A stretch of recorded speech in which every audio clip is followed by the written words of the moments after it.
It's Friday. You know how we do it. Every other Friday, we have guest anchors from across different sectors. And tonight, we have Marina who will be joining me on the set. Good evening, and many thanks for tuning in to our TV News. I'm Ethan Tashobi. I trust you're doing well.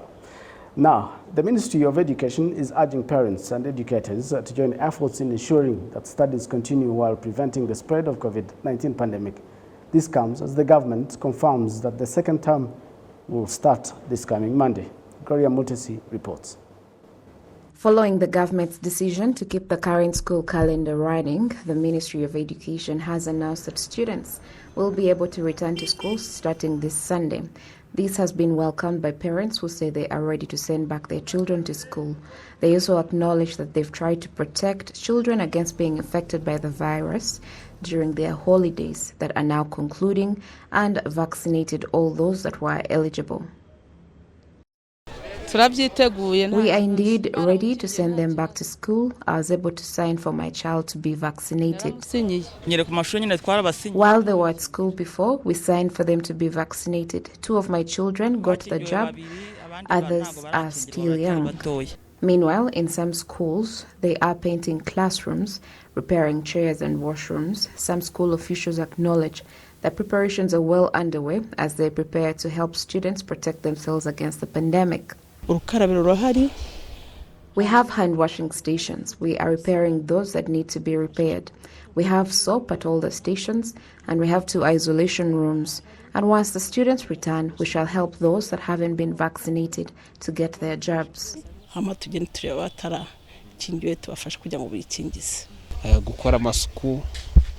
We are doing general cleaning currently to prepare where the students will be sleeping when schools reopen. Everything is in play right now.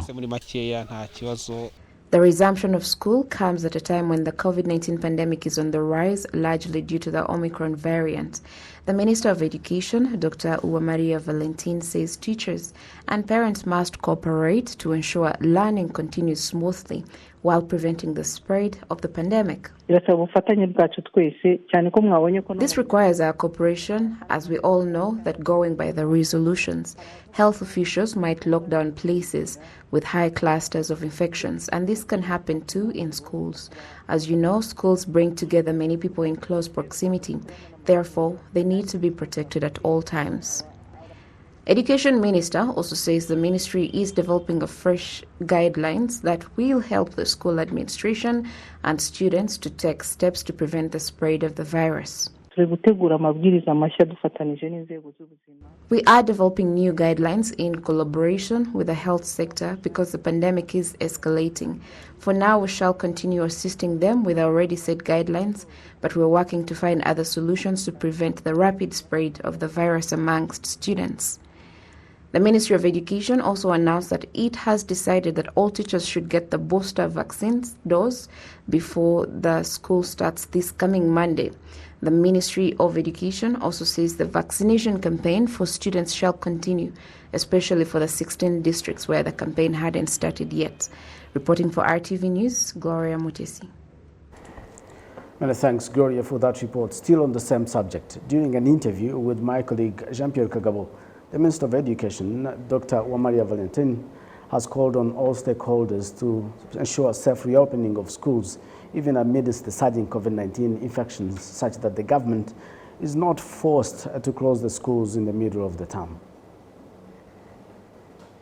It's not a bad decision, but it's a tough one because, as you said, the pandemic is still there, but even the number of positive cases rose, but the government took a decision to open the schools because the negative impacts that we observe when we close schools.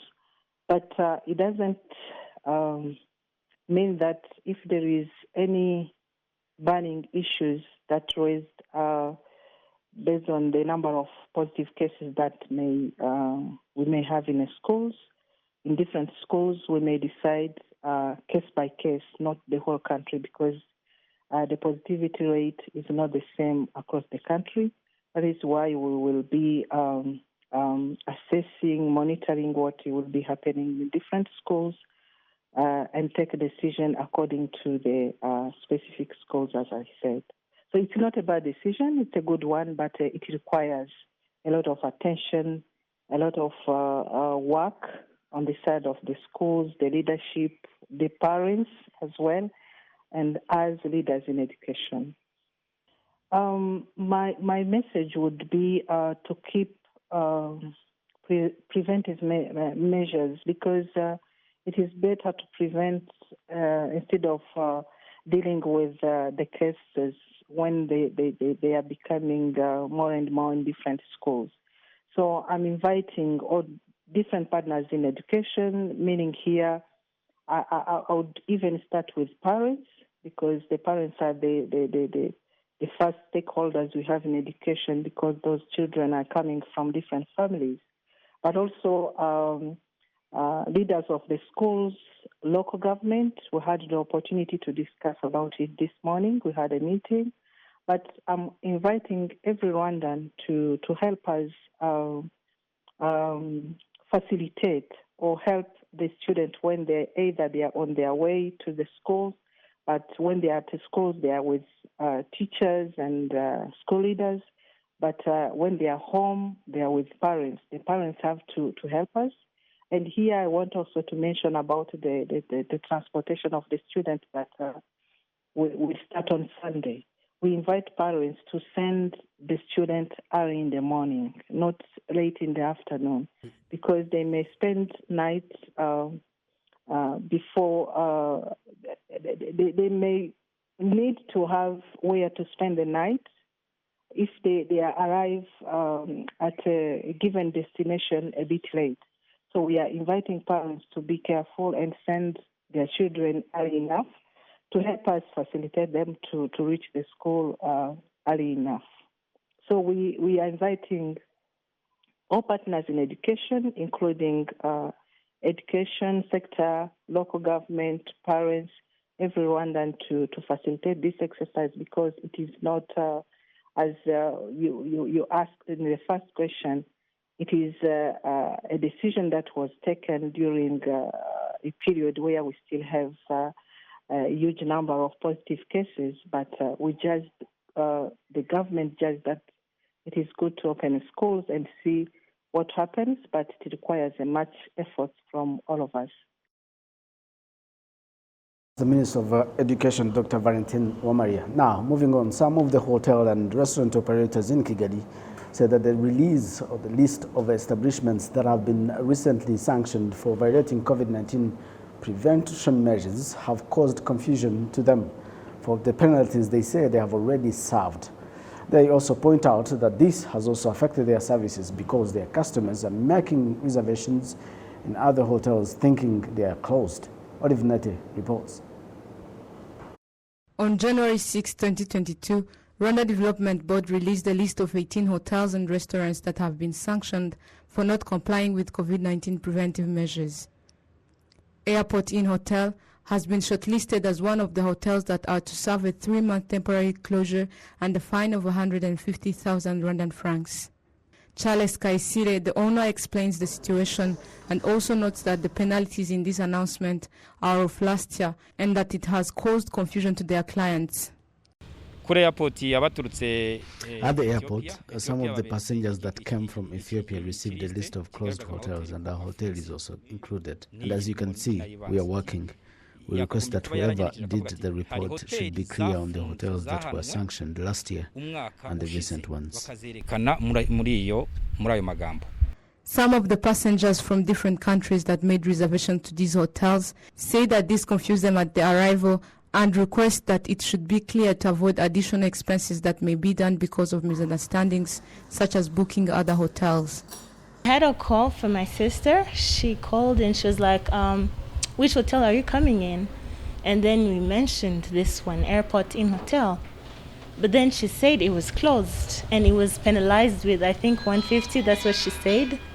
And we were a little bit confusing because when we came, the immigration stamped, and when we mentioned the hotel we were coming in, we didn't have any issue. But then that little information triggered everything. It may cause more expense with the people coming outside the country coming inside. they can book some other hotel, yet the hotel they're coming in has no issues. When they asked me which hotel am I going to, I told them, and they said it's not part of the hotels that are allowed to receive people. I think that the list that is given by RBC should be followed by everyone. In case there is any change or an update, it should be known both to the hotels so that people will stop reservations, and also the immigration people, so that everything will be smooth.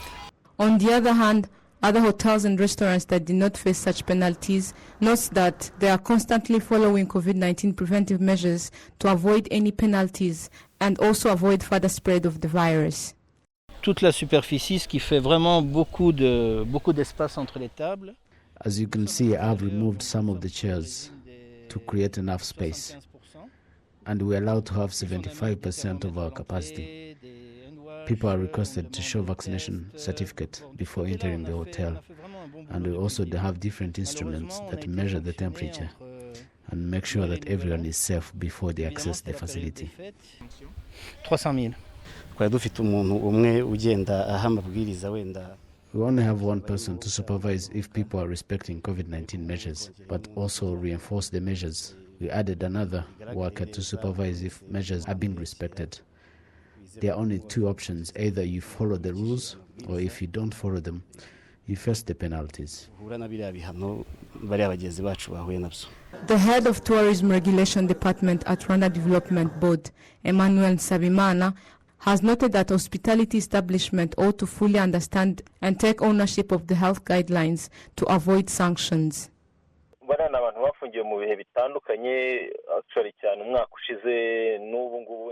The list includes hotels that have recently faced penalties. Some are for last year, and one that has been recently closed this month. This was done, but we didn't publish it. 3 of the 18 are closed, but 15 of them are still working because they already faced the penalties, and after we visited them and allowed them to reopen. 3 that are still closed include Color Club, Amaris Hotel, and Canal Olympia at Levero. And it's not because they did not do what was requested, but it's because they have been recently sanctioned. Amaris has been temporarily closed on the 30th December 2021, and it's been 8 days, and Canal Olympia was sanctioned on the 2nd of January this year. And if they have finished the sanctions this month, they will be given a green light to reopen. We shall visit them and see if they have done what they are supposed to do. However, some people acknowledge that it is essential for everyone to comply with COVID-19 preventive measures to avoid further spread of the virus. It is good that our government is establishing measures to follow, for we know that if we don't follow them, we and our families might get infected. I appreciate it, and the government should continue to do so. Among the reasons that lead to closure and sanctions of the 18 hotels and restaurants include employing unvaccinated workers, not respecting the curfew, social distancing, and not complying with other preventive measures of COVID-19. Olive Nete, reporting for RTV News. Many thanks, Ori, for that report. Now, this Friday afternoon, 22 Rwandans who are deported by Ugandan authorities were received at the Kagitumba border post in Nyagatare district after being detained in various prisons across the country by Ugandan security operatives for varying periods. Among the deported Rwandans were 17 men, 3 women and 2 children who were accused of illegal entry into the country.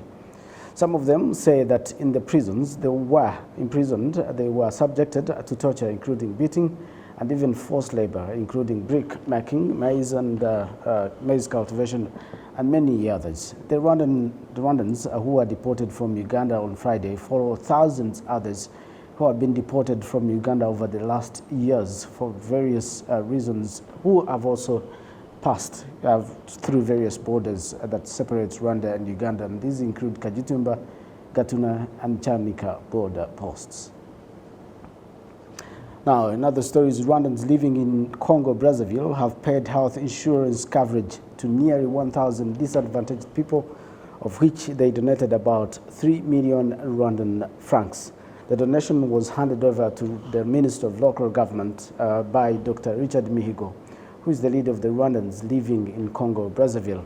The local government minister, Jean-Marie Vianney Gatabazi, commended the Rwandans living abroad, specifically those in Congo, for their commitment to help the vulnerable compatriots to have access to universal health insurance.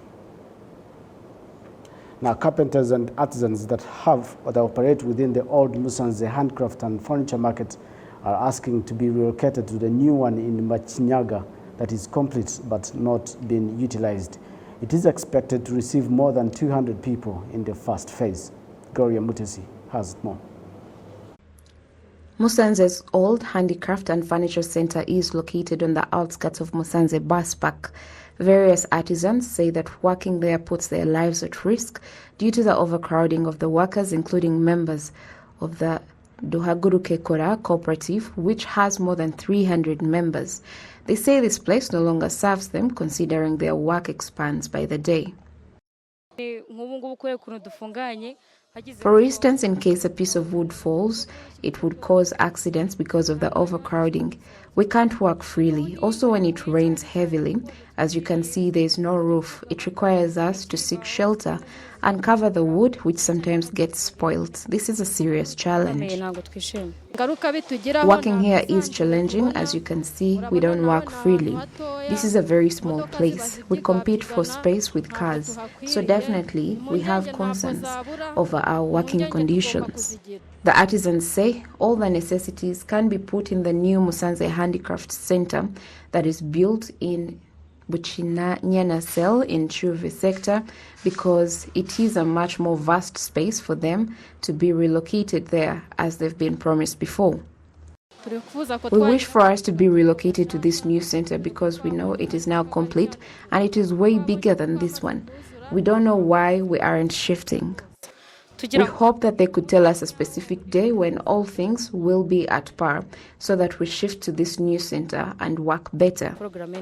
While visiting the newly built handicraft center in Musanze, it is evident that all the required installations, such as water pipes, bathrooms, the gardens and parking were done, as well as the transformer, which is already in place.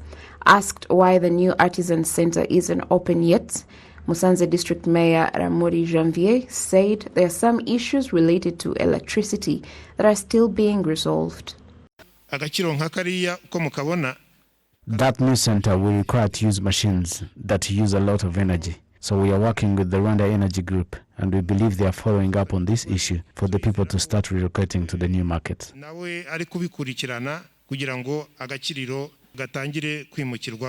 Musanze's new furniture market is expected to boost investment and job creation through small and medium-sized enterprises, as it has the capacity to accommodate more than 1,000 people. About 200 people are expected to be relocated in the first phase. Welcome back. I'm Marina Yogisaka tonight. In the other stories making headlines globally, the parents of the world #1 tennis player Novak Djokovic have lashed out the Australian government for refusing to allow him in. His mother says authorities are treating him like a prisoner. Djokovic's chances of playing at the Australian Open this month now depend on a court decision. We have this report courtesy of Al Jazeera.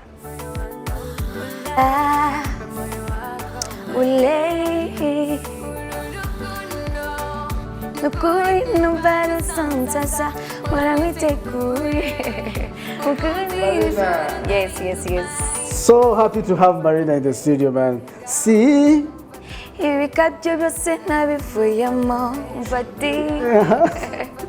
Marina, very, very happy to have you in the studio, man. Yes, and I really hope you enjoyed a few minutes you're seated. Exactly. Obviously, I did. Do you want to describe the moment? Of course. How was it? It was really sweet. I was somehow nervous, but it was nice because I think this is my career. Yeah. You should do this. Yeah, I should do this. By the way, outside music, what do you do? Are you a student? Do you want to be a journalist or something? Yeah, I guess I want to, but you know, yeah. I hope it's too late for me because No, it's not. It's never too late. Because I've been doing something. I've been thinking about the journalism career. Exactly, but I think it's not my thing. No, as you saw, you actually did you saw, great. because you did great, man. Yeah, I'm not good at it. No, you're actually good. Now, what kind of a person are you outside the music world? We know you as the bad girl, quote unquote. That's your actually nickname. Actually, I'm a Christian girl. You're a very Christian girl. A very Christian, and, very church girl. And which religion do you subscribe to? Catholic? Born again? Not Catholic, but you pray? Yeah, I just play. I'm just Christian. But we'll leave it at that. So do you ever actually think of doing music growing up as a young girl? And if you could tell us one of your idols growing up. Obviously, I thought about doing music when I was just a little girl. Because I've been singing everywhere, like in the kitchen, in the bathroom, like if I tell you everywhere, just know it's everywhere. You have a very good voice. Yeah, so I couldn't see myself. I couldn't wait to see myself growing up and do this career. Yeah. As a hobby and as a career, I mean, as a business. Yeah. So I did. Who was your idol growing up? Rihanna has always been my You actually idol. So much have a lot in common. Yeah, exactly. If what we see on TVs and in the media is actually true, you have a lot in common. Now, I was going through your YouTube. Okay, when you type in Marina in YouTube, you see a lot of collabos, Yeah, so what I wanted to ask, you've done many collabos with different people. You actually make them the best that they are. You bring the best out of them. Yeah. It's not the other way around. You're the best. You bring the best out of people. Thank you. So should we expect more of your own songs? Exactly. Singles? Yeah, of course. And I started this year with my triple songs. Yeah. And I gave them as a gift of the new year. So I hope they really enjoy That's actually one of the songs. It's exactly. Villa. Yeah, it's the one that is playing in the background. So Villa, you have released 3 songs. Yeah, exactly. Same day. Yeah, the same day. Hey, you're such a risk taker. They call me bad girl. You know that, huh? Not a Christian girl. So bad girl, you actually are a risk taker in this one. Yeah, Some people actually release songs, one song a month or 2, and you're just taking a risk. I just promised my lovers and my fans that I'll never let them down. Yeah. So that's why I gave them this gift of the new year 2022. Yeah. So it's not a risk. It's not a risk. And I'm sure. So what should we expect going forward in next year? More international collabs and my own projects. Yeah. Solo, not collaboration. Yeah. And I've been working, last year I've been working on my new album. Yeah. This is my first album I'm gonna release. Fantastic. So it's very exciting things in this year. So Marina has 3 songs. They're new. One is called the Villa, the one you're listening to right now in the background. There's another one called Koroga, which is some song. You need to listen to it. And the third one has a bit of French and English. Yeah, it's Tuza. Yeah. I don't know, I think you're talking to someone who is are you in a long distance relationship or something? Yeah, I am. You are in a long distance. But it's not true story. But I really appreciate your time. Thank you. Do you have something to tell your fans before we conclude? Yeah, of course. I just want to let them know that I love them so much, and without them, there's no Marina. There's no Marina here and everywhere. So I really appreciate all your love and support. So keep enjoying my songs, my gifts. I hope you're gonna share with your friends and family. Now, before we go, that song that is actually playing in the background, it's called, if you can actually give us the volume a little bit. Such a nice song. Yeah. Ngisi muntu surgunye urukoruhire se chutizanye mama. Now that song, I really like the way you did that song. Oh my God! Such a nice song, pure song, and very different, huh? Very different. I don't know the relationship you have with Masamba, but I believe these are the people who actually encouraged you guys and sort of inspired you to join the music industry. Yeah, exactly. Yeah. And it wasn't even my idea. Yeah. It was Ivan Muziki's idea. And I loved it. Ivan Muzikis. Do you know Ivan? Is this the song? The guy? I think. Yeah, the guy behind the camera. I want to bring him in. Please come over. Please come over for a moment. Just a minute. You will allow me to bring in Ivan Muziki. By the way, this is the guy. This is the guy. You want to stand here, right in the middle. So this is the guy behind that song. You want to bend a little low and say hi to people? Hi. This is the guy behind it. I love you so much. From me and the entire news production team, and of course Marina and Ivan Muzike, thank you so much. You did a great song. We appreciate you guys. The idea was very nice, huh? Very nice. Yeah. You did a great song, man. Thank you so much. We appreciate you. Marina. Yo, thank you so much. Thank you so much. Too. And the entire news production team, like I said, we said thank you so much, and we appreciate your time. Until next Friday, or till next time, I'm Ethan Tashobia, and Marina, my guest anchor right here. Good night. Bye.